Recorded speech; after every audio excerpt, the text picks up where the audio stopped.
Hello everyone, Pat Farabee here. I was watching a video about Stephen Hawking's new book where he and others were speaking about his new book and some of the things in it. Namely the fact that according to M theory, or at least Hawking's interpretation of M theory, the universe could have created itself.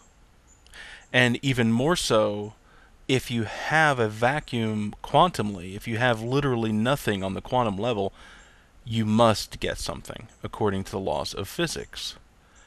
That is an amazing discovery, assuming it's true.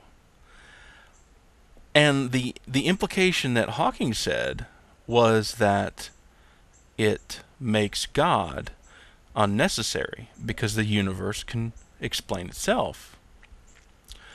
Now, the religious people in the discussion were almost up in arms about that assertion, and they seemed to rile against this this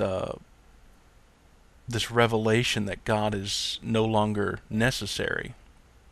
But the funny thing was, the funny part about it is, if you think about it, a universe that can create itself is the only universe in which a God could exist at all.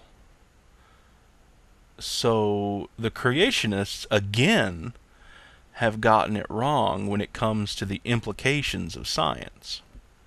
I think Aaron Ra covered this recently, and several others, but his video is the one that springs to mind about how creationists, if they got what they wanted as far as evolution is concerned, say a crocoduck or a human giving birth to a monkey or vice versa, then that would completely disprove evolution.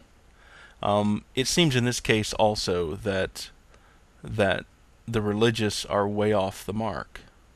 You see, if the universe is infinite, if it can't create itself, if there must be an infinite explanation for the existence of the universe, then by nature something that's infinite can have no other properties. For instance, what color is the infinite?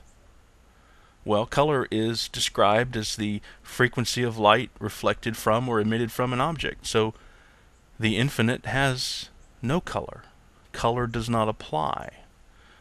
Same goes for any property, whether it be physical or more complex.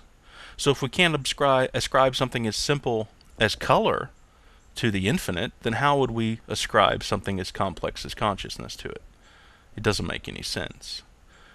So in an infinite universe, one that cannot create itself, one that has always been, there can be no theistic God. There can be no God.